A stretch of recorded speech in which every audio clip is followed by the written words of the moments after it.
الرحيم قل لا أسألكم عليه أجرا إلا المودة في القربى قال الله تبارك وتعالى في القرآن المجيد والفرقان الحميد يا أيها الذين آمنوا قوا أنفسكم وأهليكم اللهم صل على سيدنا ومولانا محمد معدن الجود والكرم وآلہ وصحبہ وبارک وسلم۔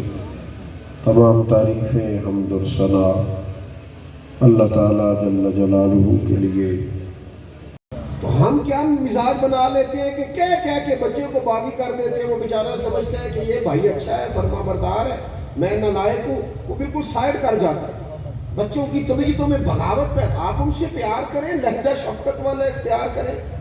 آپ دیکھیں نا میرے نبی پاک کا کیا حال ہے، قربان جائیں، حضور نماز پڑھا رہے ہیں اور شہزادے کندھوں پہ سوار ہو گئے۔ ادھر دیکھو میری طرف، نماز پڑھنے کے دوران اتنی لمبی نماز سجدہ حضور نے کر دیا کہ صحابہ فرماتے ہیں ہمیں خیال آیا کہ اللہ کا حکم تو نہیں آ گیا، اتنا لمبا سجدہ۔ لیکن جب نماز مکمل ہوئی تو ہمارے چہروں پہ سوال تھا، تجسس تھا کہ حضور اتنی لمبی نماز، فرمایا وہ حسن اور حسین میرے کندھوں پہ سوار ہو گئے تھے، میں نے کہا ذرا خود ہی اتر جائیں گے پھر ہی سجدے سے سر اٹھاؤں گا۔ اللہ کرے آپ اس وارفتگی کو۔ اور صحیح بخاری میں حضور علیہ السلام کی سب سے بڑی نواسی جناب امامہ بنت زینب، یہ جناب زینب جو حضور کی سب سے بڑی بیٹی ہیں، ان کی بیٹی ہیں جناب امامہ، ان کے بارے میں بخاری میں موجود ہے کہ حضور نماز پڑھانے کے لیے آتے تھے تو بچی کو بھی اٹھا کے لے آتے تھے، اور حضور قیام کرتے تو بچی باہوں میں ہوتی، رکوع اور سجدہ کرتے تو نیچے کھڑا کر لے۔ یہ محبت بچوں کے ساتھ نماز کے عالم میں بھی، اہل بیت اطہار کے ساتھ یہ پیار کر کے نبی پاک نے مجھے تجھے سمجھایا ہے کہ ان بچوں کو تیری ضرورت ہے، ان کا بچپنا پھول ہے اور اس پھول کو ضرورت ہے کہ تو ان سے پیار کرے۔ اور امام علی مقام کی یاد منانے والوں، حضور کا اہل بیت سے پیار کرنا سبق بھی تو دیتا ہے، اس سے فیضان بھی تو پاؤ نا، اس سے اپنے بچوں کے لیے خیرات بھی تو اکٹھی کرو نا۔ اور پھر تیسری بات، محبت بھی ہوگی لیکن اس محبت میں تربیت بھی ہوگی۔ کچھ لوگ یہ سمجھتے ہیں کہ ساری سہولیات گھر میں لے آنا ہی اصل کام ہے، بچوں کو تعمیر کرنا ہے، گھر تعمیر نہیں کرنا۔ فقط بنگلہ کوٹھی نہیں بنانی، بچوں کو تعمیر، جن لوگوں کے بچے قابل ہو جاتے ہیں یہ سب سے بڑی انویسٹمنٹ ہوتی ہے۔ نبی پاک علیہ السلام شدید محبت فرماتے اہل بیت اطہار سے، لیکن اس کے ساتھ ساتھ جو تربیتی معاملات تھے، جو سمجھانے کا طریقہ تھا، جہاں بچوں کی تربیت کرنی ہے، ہم لوگ کیا کرتے ہیں؟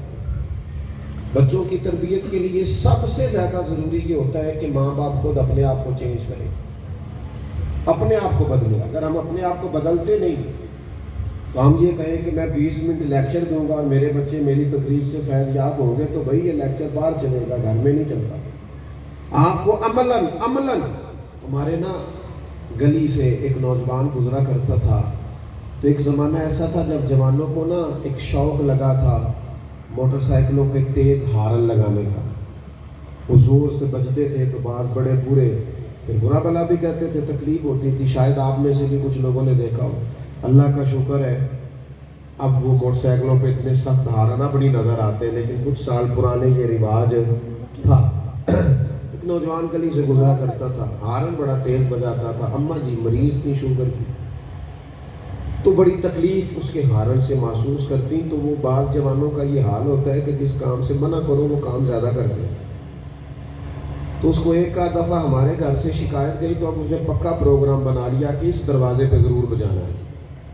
تو ایک دو دفعہ سخت سست بھی اسے کہا، بات جھگڑے تک بھی آئی، لیکن وہ بس نادان تھا، وہ ضرور بجاتا۔ پھر کچھ وقت گزرا، ٹائم بیتا، کچھ مہینے، کچھ سال، اس نے وہ کام چھوڑ دیا، ہارن بھی اس نے صحیح والا لگوا لیا اور خاموشی سے گزرنا شروع کر دیا۔ تو شرارتی شرارت نہ کرے پھر بھی ٹینشن ہوتی ہے، اب کیوں نہیں کر رہا، لوگ وجہ بھی جاننا چاہتے ہیں۔ تو وہ والدہ سے وہ مجھے کہنے لگی یہ پوچھی کی ہوا ان کی میں صحیح ہو گیا. تو میں نے اسے ایک دن کھڑا کر لیا. میں نے کہا خیر ہے جناب, بدلے بدلے سے میری سرکار نظر آتے ہیں, پہلے تو آپ اس طرح کے نہیں تھے.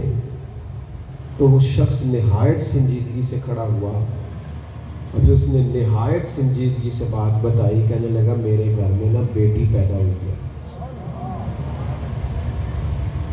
اور میری والدہ نے مجھے کہا ہے پتر تیاں دے پیو ہے جہاں حرکتیں نہیں کر رہے, تو بیٹی کا باپ. بس میں سمجھ گیا. اب اس کے بعد چھوڑ دی ساری چیزیں. بیٹی کا باپ, اللہ کرے آپ کو اور مجھے سمجھ آئے ان چیزوں کی. جب بچے ہو جائیں پھر انسان کا کردار عمل, آپ کو پتہ ہے جب ماں باپ لڑتے ہیں تو بچوں کی کیفیت کیا ہوتی ہے؟ ڈاکٹر کہتے ہیں سب سے زیادہ ڈپریشن کا شکار وہ بچے ہوتے ہیں جن کے ماں باپ سخت لڑائی کرتے ہیں. آپ اپنے بچوں کی کیفیت دیکھیں, روتے کس طرح سے, کانپتے کس طرح سے. جب والدین لڑائی کرتے ہیں, آپ اپنی انا کی خاطر اپنے بچوں کو تکلیف دے رہے ہیں. تھوڑی دیر کے لیے ہارنے کو تیار نہیں, اولاد ٹوٹ گئی, بکھر گئی, تکلیف میں آ گئی. اللہ کے محبوب علیہ الصلوۃ والسلام نے ٹائم بھی دیا, محبت بھی کی, اور پھر تربیت بھی فرمائی. تربیت صحیح بخاری میں آپ کو ملے گا, صدقے کی کھجوریں پڑی تھی. امام حسین نے ایک کھجور اٹھا کے منہ میں رکھ لی تو اللہ کے رسول نے انگلی ڈال کے نکال دی.